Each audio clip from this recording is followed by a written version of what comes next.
जय Shankar ji friends, astrological facts में आपका बहुत स्वागत है। तो चलिए आज बात कर लेते हैं कुंडलिनी अवेकनिंग के तीसरी गुफा यानी थर्ड आई चक्रा की। सबसे पहले हमने जाना अपने अनाहत चक्रा के बारे में, जहाँ पे एक गुफा रहती है। फिर जाना हमने विशुद्धि चक्रा के बारे में, जहाँ पे दूसरी गुफा का द्वार है। आज जानेंगे हम उच्चतम गुफा के द्वारे में, जो कि हमारे थर्ड आई चक्रा में रहते हैं। बहुत सारी पावर्स मिलती हैं इस थर्ड आई चक्रा के एक्टिवेशन पे। इस गुफा के द्वार पे घुसने से अंदर जाके हम क्या क्या अनुभव कर सकते हैं, अपनी एस्ट्रल बॉडी को किस तरह से फील करा सकते हैं, कितने रोगों को नष्ट कर सकते हैं और क्या नहीं हम कर सकते। यह हमारी बहुत बड़ी पावर है। यहीं पे आत्मा का निवास होता है, यहीं पे परमात्मा का निवास होता है, यही हमारा सबकॉन्शियस माइंड है। अगर हम इसे एक्टिवेट कर लेते हैं अपनी मंशा के अनुसार, तो हमें लाइफ में महाबलशाली महाशक्तिशाली बनने से कोई नहीं रोक सकता। तो इतनी पावरफुल चीजें सीखने के लिए आपको थोड़ी तो वेट करनी पड़ेगी। चलिए अब मैं पहले यही कहूंगी, सबसे पहले तो मेरे चैनल को सब्सक्राइब कर लीजिए और वीडियो को हमेशा की तरह बहुत सारा प्यार दीजिएगा, लाइक और शेयर कीजिएगा और अपने कमेंट भी दीजिएगा कि कैसी लगी आपको वीडियो।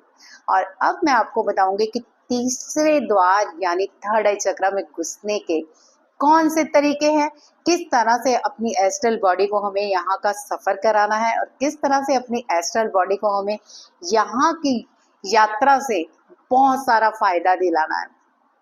आज मैं आपको थोड़ी सी मेडिटेशन भी कराऊंगी ताकि आप इस थर्ड आई चक्र की पावर को फील कर सकें और बहुत सारी चीजों को हासिल करने की योग्यता सीख सकें। तो सबसे पहले हमेशा की तरह हम नाड़ी शोधन करेंगे।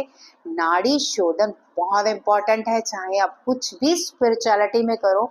अगर आप नाड़ी शोधन नहीं करते हो तो कोई योग आपको ज्यादा लाभ नहीं देगा, लेकिन अगर आप नाड़ी शोधन करते हो तो आपको हर योग बहुत सारा लाभ देके जाएगा।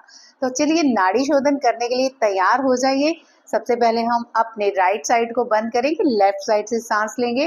आज हम लेफ्ट साइड से 10 सांस लेंगे और फिर 30 की काउंटिंग पे रोकेंगे और 40 पे छोड़ेंगे।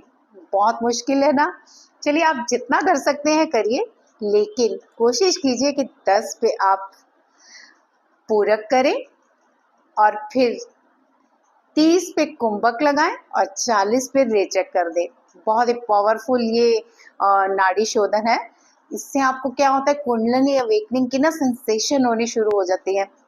बॉडी में गर्माहट तो आती है, लेकिन कुंडलिनी में भी हलचल होती है। इसी पावर से हमें थर्ड आई चक्र पे घुसना है। चलिए बातें कम करते हैं, काम ज्यादा करते हैं। मैं ज्यादा नहीं आपको करवाऊंगी, इसकी मैं आपको 3 या 4 कम से कम 5 बार प्रैक्टिस करा दूंगी ताकि आप बाद में आराम से कर सको। नोज को बंद कर लीजिए अब राइट को, और यहाँ से हम कैसे सांस खींचेंगे मैं आपको बताती हूँ।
तो शुरुआत में आप क्या करेंगे, जैसे ही आपने 10 पूरक किए और फिर आपने 30 कुंभक लगाया और 40 पे जब रेचक किया, स्टार्टिंग में हम एकदम से 10 की गिनती पे नहीं छोड़ पाते, तो हम 5 की गिनती में एकदम से कुंभक लगा लेते हैं, सांस को अंदर नहीं खींचना।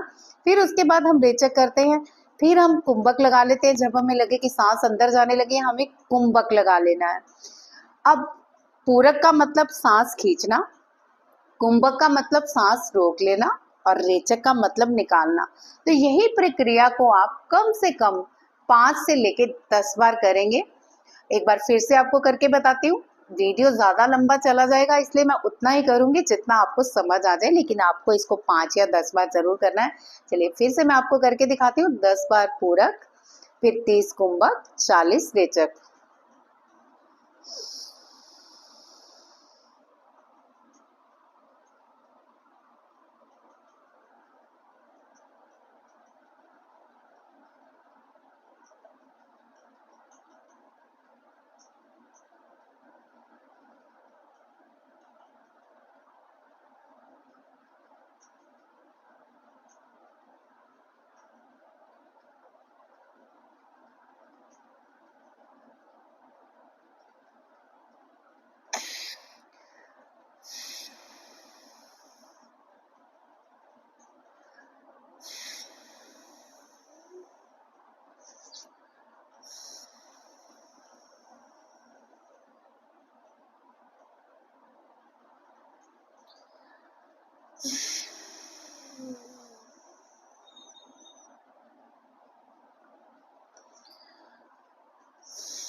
तो ये 40 बार रेचक हो गया।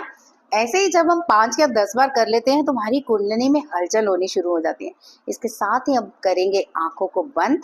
अब चलिए अपनी आंखों को बंद कर लीजिए। आंखों को बंद करके अब आप अपनी श्वासों पे ध्यान ले जाइए। श्वास कहाँ तक अंदर जा रही है और कहाँ तक बाहर आ रही है, इसको बस आपने नोटिस करते रहना है कि आपकी सांस कितनी अंदर जा रही है, यानी मूलाधार तक जा रही है या नहीं जा रही।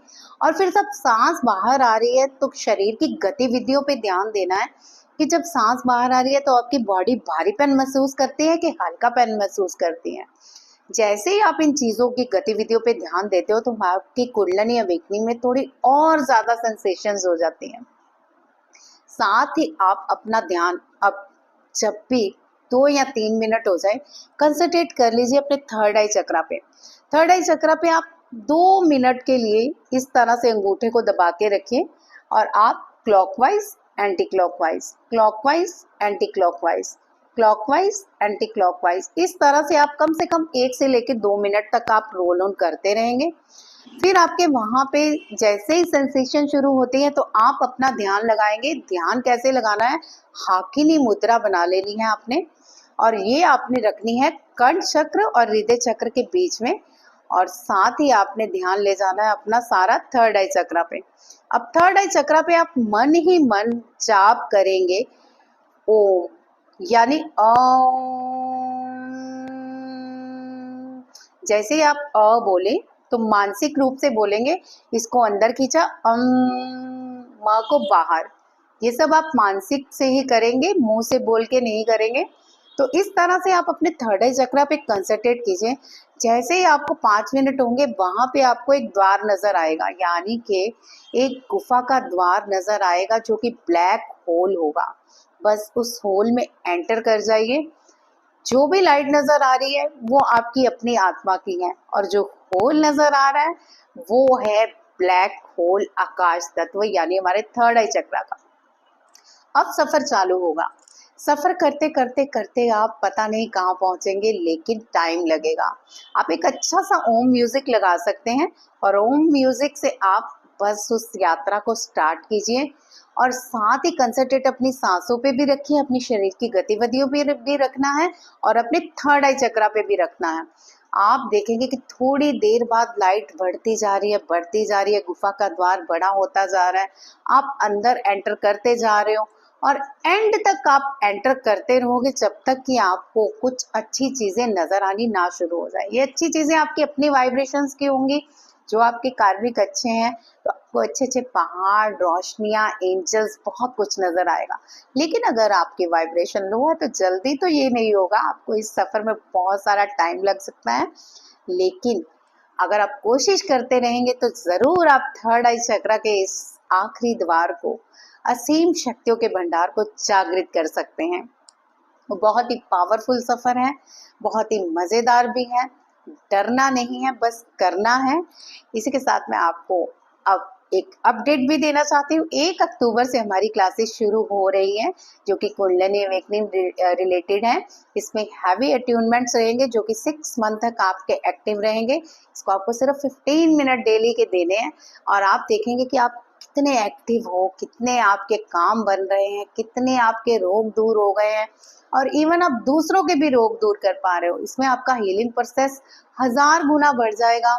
आपके रोगों की क्षमता तो दूर होगी ही होगी, आप दूसरों के रोगों को दूर करने में भी बहुत सक्षम हो जाओगे। इवन आपके जो रेकी में साइड इफेक्ट आते हैं, कुंडलिनी अवेकनिंग सीखते ही वो साइड इफेक्ट को सो दूर भाग जाते हैं, क्योंकि आपकी इतनी हाई वाइब्रेशंस हो जाते हैं, आप सीधा डायरेक्ट परमात्मा से मिल जाते हो। तो बहुत ही पावरफुल है ये क्लासेस। अगर आप भी ज्वाइन करना चाहते हैं तो प्लीज देर मत कीजिए, क्योंकि बुकिंग तो ऑलमोस्ट खत्म हो चुकी है। जितने स्टूडेंट्स आने थे काफी हद तक आ चुके हैं। अगर आप भी ज्वाइन करना चाहते हैं तो मैं फिर से कहती हूँ, देर मत कीजिए, क्योंकि ये मौका बार बार नहीं आएगा। इसके बाद ये क्लासेस पता नहीं कब आएंगी, और हैवी अट्यूनमेंट्स होंगी कि नहीं होंगी। तो ये आप भी चाहते हैं कि हमारी कुंडलिनी अवेकनिंग हो जाए, हम नर से नारायण बन जाए, हमारे भी सारे काम ऐसे होने शुरू हो जाए जैसे नारायण करते हैं। तो देर मत कीजिए, जल्दी से आप क्लास में आ जाइए और बहुत सारा आनंद पाइए। चलिए आज की वीडियो में बस इतना ही, मिलते हैं एक नई वीडियो के साथ। अगली वीडियो पे मैं अब राशिफल स्टार्ट करने वाली हूँ 2025 का। जी हाँ, 2025 का राशिफल बताने जा रही हूँ। सब जितनी भी राशियां हैं 1 से लेके 12 तक। तो जो भी इच्छुक हैं बने रहिएगा। नए चैनल पे जो आ रहे हैं वो सब्सक्राइबर प्लीज जरा अपनी राशियों पे कंसंट्रेट कीजिएगा। बहुत ही पावरफुल मैं चीजें बताने वाली हूँ, और रेमेडी भी राशियों में। तो चलिए आज की वीडियो में बस इतना ही। एक नई वीडियो के साथ मिलते हैं। जय शंकर जी।